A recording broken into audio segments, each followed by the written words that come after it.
He is Jalen Rose. I'm David Jacoby. We are y'all? Jalen and Jacoby. What is it that we do? We give the people what they want. Billy Donovan is out as the head coach of the Thunder, and the Bucks are out of the playoffs. But we start where the NBA ended last night, and that is with LeBron James and Anthony Davis in a big fourth quarter for the Lakers, beating the Rockets in what was a tight game until the end. What did you see from the Lake Show last night?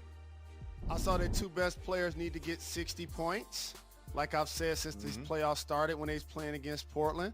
And when that happens, since the resume has taken place, they've only lost one basketball game. They need those two guys to come out and be aggressive scoring. And that's what LeBron was doing in particular in the first half. And then all of a sudden, when Rondo comes in, he can make an impact. And Kyle Kuzma can score double figures. But it's going to start with your superstars. Absolutely. LeBron James wasn't just scoring. He had himself a block party. Everyone was talking about Kawhi Leonard blocking that dunk with his middle finger. Well, LeBron James said, well, he did that once. I'm going to block this shot. I'm going to block that shot. LeBron James was not just aggressive offensively. He was aggressive defensively, something that you don't see a lot of during the regular season, but it was great to see it here in the playoffs. And you also mentioned something else that I think was really key for the Lakers, not just in this game, but in this championship run, and that is the return of Rajon Rondo. Avery Bradley said, you know what? I'm not going to spend 3 months in Orlando. And Rajon Rondo had a hand injury. He came back, and he looked phenomenal. He was hitting three-point shots. Again, Rajon Rondo hitting three-point shots. He either scored or assisted on most of the Lakers' points in that critical fourth quarter where they move forward. Can they rely on Rondo to play like playoff Rondo for the rest of this run? If he's healthy, I believe so. And I'm glad you used that term playoff Rondo, because when that's said about players, sometimes it ain't necessarily good. And here's what I mean. It basically says in the regular season, you're one version, and then in the playoffs, you're another version. So for like a 7-time champion like Robert Horry, when he elevates his game and he knocks down shots in the playoffs, it now adds to his legend and he becomes Big Shot Bob. For a player like Rajon Rondo, it basically acknowledges that during the regular season, he's kind of an idol. And then when the playoffs come, he picks it up. And that's what we're seeing from him now that he's able to play his quality minutes, whether LeBron is in or out of the game. But you said the key, knocking down jump shots. If he's making his three-point shots, that unlocks everything he's trying to do offensively, and he's doing a great job defending the guards for Houston. It is so good to see him as a key part of a championship contender after those years in Dallas and Sacramento and Chicago, those years where everyone forgot about Rondo, and now here he is back playing great on the big stage in the fourth quarter. But the other side of the ball, Russell Westbrook played well, Harden played well. What do the Rockets need to even up the series in Game 4? Their depth is going to be key, because you want Russell and James to get 30-plus. That happened. And then you continue to watch the game, and it's like, wait a minute, where's Austin Rivers? Where's Eric Gordon? Where's Tucker? And it's three-point shots from the corner. Daniel House. I'm still doing some research and investigating why you didn't play in the game. They needed you last night. And so when these guys aren't making shots, it makes their attack a lot different. That's why it looks ugly if and when they ever get eliminated, because it's a home run or strikeout style.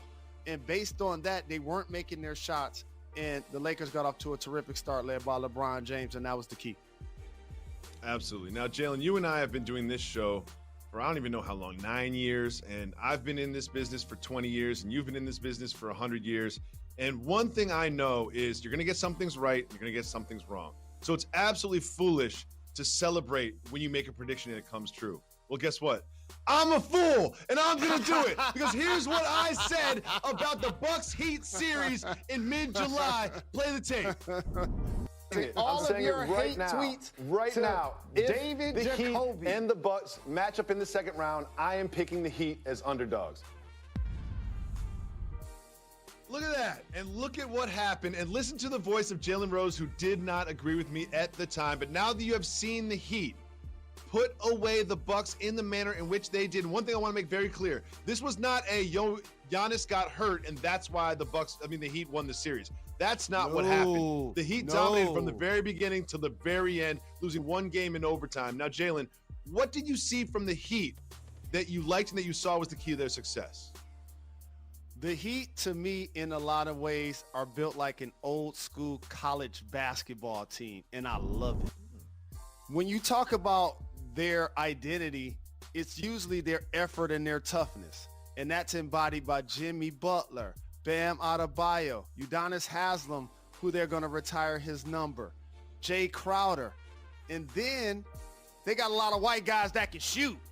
Tyler Hero, Duncan Robinson, Kelly Olynyk, and these guys get three-point shots different than, for example, the Houston Rockets, who play pace and space, or even the Golden State Warriors, because what they do is a lot of dribble handoff action to get those players shots. It's not just drive and kick like you see from so many teams, and that's why during the regular season they were second in field goal percentage, and that's why they're very hard to defend, because they're one of the better teams whose top two players aren't heavily reliant on the three-point shot. The Lakers fall into that category, so do the Heat. You see post-ups for Jimmy, you see Bam cutting, you see lob plays with Goran Dragic coming off and throwing it over the top.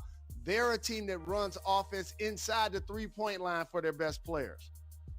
Absolutely. And much like the Rockets, when you watch the Rockets, it's four people standing around, one person driving, then finding an open shooter. Maybe they'll make it, maybe they won't. When you see that offense of the Heat, they run so many screens off the ball and so many dribble handoffs and so much motion and action that it's hard to keep up with them. And you just mentioned that two of their best players, kind of look like me. And when I see them out there, I see myself out there. And of course, I'm talking about my man Tyler Hero and my guy Duncan Robinson. But I want to say this is Duncan Robinson, I'm waiting for you to step up in the next series, because it's not lost on me that they try to get you going early, but it hasn't really stuck thus far in this series. You saw Kendrick Nunn sneak out there, huh? Tyler Hero last night played fantastically. Now remember, he is in his rookie season, and in the fourth quarter of a closeout game in the playoffs, they put the ball in his hands to create. It's not always those pass open shots. He had a great assist to Andre Iguodala. Iguodala was shocked that he even found the ball in his hands and he dunked it. It's just so good to see Tyler Hero perform on this level, but I also want to see the same from Duncan Robinson. Duncan Robinson, I believe in you, Duncan Robinson. I know what's inside of you. I know that you had the third highest three-point percentage during the regular season. We're going to find you the ball and get it in the right spots for you. When you get to the Eastern Conference Finals, you will see a lot more from Duncan Robinson. So if they make it to the finals, can we get Duncan Robinson and Tyler Hero and Olynyk picture up on your Wall of Fame? No, we cannot. Moving on. Not just will we celebrate the Heat, but we have to talk about the Miami Bucks. For the second year in a row, they had the best record in the NBA, and for the second year in a row, they flamed out in the playoffs. And of course, I'm talking about the Milwaukee Bucks. Jalen, you're Giannis Antetokounmpo. You've got 1 year left on your deal. You're disappointed, not just that you got injured and couldn't help the team, but you're just disappointed in the way the team performed in Orlando. What's going through your head when they put a 5-year extension in front of you this offseason? See, Jacoby, and your prediction of Miami beating the Bucks was awesome. What I said in that clip was Miami is going to win, but I want to see the Bucks win, because the question was, what are we going to be talking about from the bubble as the largest story? And the story was if Bucks get eliminated early. And unfortunately, that happened. So if they put the contract in front of me, I'm not signing it this summer or next summer, because it's not over $250 million. It's substantially $30 million less. So just financially, it does not make sense for him to sign this summer or next summer. You enter the last year of your deal. Now you hold the foot to the fire of the organization to bring in people to put around you. You sign like a 1-and-1 deal. So now you have 3 total years to play. The third year is his option. And now you give them a chance to continue to build. I see Giannis as a legacy type player with one franchise. When I see somebody injured and giving his teammates high fives the way he did, when I see somebody underneath the rim rebounding with a boot on because he can't play and still willing to risk it when his team is down 3-0. That's anchor commitment to the city, to the team. And so now you can build around that. He wants to be there. I believe he's going to be there, but now the team has to continue to build. So if he doesn't become the 5-ring Kobe with the Lakers, hopefully he can still become the one ring winner like Dirk with the Mavs. Still an all-time great. You're still a Hall of Famer. You didn't have to ring chase, because I saw LeBron go to Miami and I saw KD go to Golden State. And you know what they both did when they got championships? They left. Mm-hmm. LeBron was like, you know what? I actually want to go back home and win one in Cleveland because it mean more to me. KD was like, I'm leaving the Splash Brothers and Draymond Green to go to the Nets to play with Kyrie Irving to prove that I didn't ride their coattail. So while you see him happy holding those finals trophies, that's a sore topic for great players when it come up as it relates to leaving a team to quote-unquote ring chase. Because MVPs, other than those two guys and Moses Malone in the 80s, they don't leave that team, Jacoby, in their prime. They do not leave that team in their prime. I think Giannis is going to follow suit. I think Giannis Antetokounmpo will look at the contract they'll give him this offseason and say, don't even talk to me about this. There's absolutely no reason for him to sign an extension this offseason when he's essentially going to get the exact same offer next offseason. So what that creates is an environment where the Milwaukee Bucks are auditioning all year to keep Giannis happy. What do you want me to do? You want me to get a new coach? You want to fire Coach Bud? We'll fire Coach Bud. Do you want me to try everything I can to bring in Chris Paul or another star player? We'll do that. Do you want me to bring in Kostas Antetokounmpo, Thanasis Antetokounmpo? He wants to draft Alexis Antetokounmpo? I'll even bring on your older brother that doesn't even play basketball, Francis Antetokounmpo. We'll have all the Antetokounmpos on the roster. What do you need? And I like the idea of him signing a short contract, because the second you sign for 5 years, you lose all of that leverage. And much like LeBron and AD did, sign a 1-and-1, sign a 2-and-1. Keep the leverage in your favor in the player empowerment era. Keep the pressure on the franchise to put the right pieces around you, because while a lot of people are kind of throwing dirt on Giannis's name and game today, one thing I will say is he is a top 5 player in the NBA. Maybe he can't carry a team on his own the way that a KD, a Kawhi, or LeBron can, but with the right pieces around him, he is a championship contender every single year. Go ahead, Jalen. This is why this is a sore topic, because can we really say that LeBron and KD carried those teams to championships? That's what makes this a sore topic. Because KD joined the Warriors and led them to a championship. LeBron joined the Heat and led them to a championship. I would say Kawhi falls into the category of carrying the Raptors, because they had a glass ceiling. And with DeMar DeRozan as an all-star, and they couldn't get through it. He played there one season and won the championship. That's constituted carry, especially if they're going to get bounced this round without him. Jalen, I really want to talk to you about this don't get fired topic. And now, the don't get fired topic of the day. It has been revealed on the No Jumpers podcast that Odell Beckham Jr. likes to... You know what? Just go to break. We can't do this. I like my job. I got people... 2 huge games tonight on ESPN. First, we have Game 6 between the Raptors and the Celtics. The Raptors look to even the series. And then in the nightcap, can the Denver Nuggets get a win in Game 4 to even the series against the Los Angeles Clippers? That's at 9 p.m. And countdown is before all of that at 6 p.m.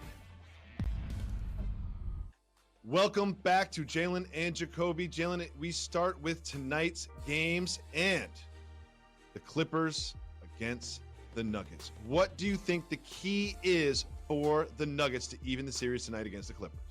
I believe the Clippers going to advance, and Kawhi's awesome. Reigning Finals MVP. Paul George has found his game. Lou Will and Montrezl Harrell have shown flashes. But for the Denver Nuggets, it has to be the Joker. Jamal Murray made a name for himself last series. He and Donovan Mitchell put on a show going back and forth, dazzling us with 360s in the air, and game-winning type plays. He hasn't been effective and efficient this series. But you know who has the Joker? Constantly performing like an all-NBA guy, making threes, making perimeter shots, grabbing boards, dropping dimes. Michael Porter Jr. scored in the previous game. That gentleman, my favorite stretch mark 5, is going to need some help. Hopefully they will get some help, because if you look at Jamal Murray's production in that series against the Jazz and this series against the Clippers, there's a pretty stark difference there, because Jamal Murray had a star turn in the first round, and I sort of think that Kawhi Leonard blocking his dunk is emblematic of what's been happening in this series. He's trying to make a highlight, trying to be excellent, but it's just not panning out for Jamal Murray. Hopefully he can tonight, and the Nuggets can extend this series to a pivotal 5th game. But we have another huge game in the Eastern Conference, where the Raptors, up against elimination tonight in a Game 6, will try to beat the Celtics. What do you think the key is for the Raptors? This is simple for me. For a lot of people, it's going to be first-time All-Star Pascal Siakam. No, it's not. It's their backcourt. Kyle Lowry is the heartbeat of that team. And Fred VanVleet, by the way, is going to be an unrestricted free agent this offseason. Those two guys have to be the difference makers. VanVleet with his shot making, Kyle Lowry with his emotion, his ability to take charges and sacrifice his body and energize his team. Those extra possessions, those type of plays is what they're going to need unless they're going to get eliminated by the Boston Celtics.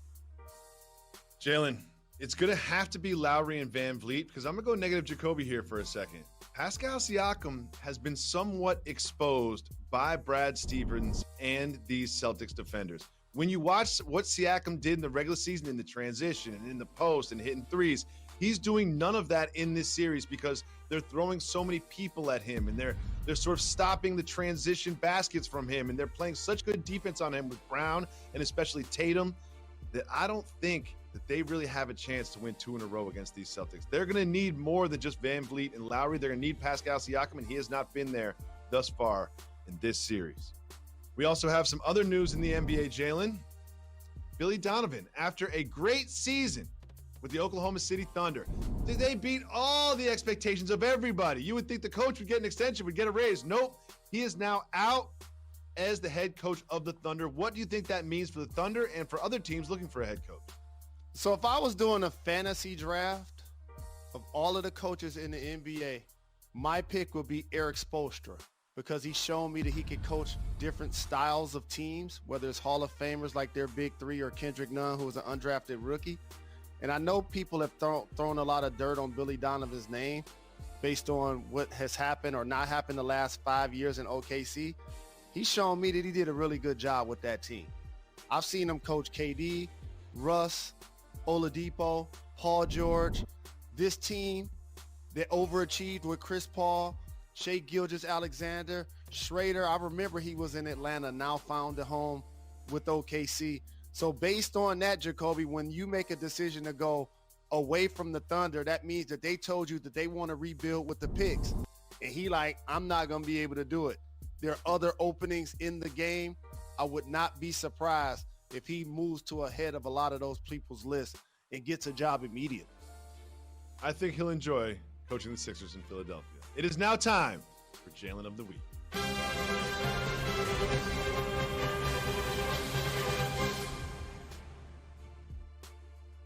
Today is a good day for Jalen's. Not only do you have a fresh cut, but Jalen Ramsey has signed a $105 million extension. Unheard of for someone that plays his position. $71 million guaranteed in a signing bonus just for putting ink to paper. What do you think this means for Ramsey and the Rams? This is historic. This is a groundbreaking moment for society. Shout out to my mother, Jeannie Rose. I love you very much. This is the largest contract ever given to someone named Jalen in the history of the world. How about that? And Ramsey deserves it. Playing alongside Aaron Donald. I know that they didn't meet their goals last year, but he's proven to be that dude, deserving that deal, well earned. Stay tuned. We have much more on Jalen and Jacoby. Welcome back to Jalen and Jacoby. Jalen, every day we will highlight a message on the back of NBA jerseys. It is time for Message of the Movement. Today's Message of the Movement on the back of NBA jerseys is vote. What is the significance of that to you? Extreme significance, especially during this climate of unrest, COVID-19, millions of people losing their jobs, being furloughed, being laid off, trying to figure how they're going to pay their rent. It's really important to exercise your right in democracy and vote. It is bigger than just a vote. It's a lifestyle. Absolutely. Everyone asks what they can do. One thing they can do to concretely affect change is vote this November. Jalen, everyone knows Chuck D as a musical artist, but you know Chuck D is a different type of artist. Please explain. Well, he embodies the culture. He's a legend and a vet. And there was a saying that once said, youth is wasted on the young. And I never would have thought growing up the way I idolized Public Enemy and loved Chuck D's bars and verses and his knowledge, that he was a major fan of my biological father, Jimmy Walker. And he was also an artist that drew pictures of him and was gracious enough to send it to me. His first picture that he did when he turned 60. Remember, hip hop is more than just rapping into a microphone. It's also art and graffiti. And for the Uncle Chuck D to take the time and the energy to do something like this to symbolize my biological father and my career, I'm forever grateful. Thank you, Uncle. Appreciate you. Tomorrow we are back on ESPN at 2 p.m. Make sure you tune in.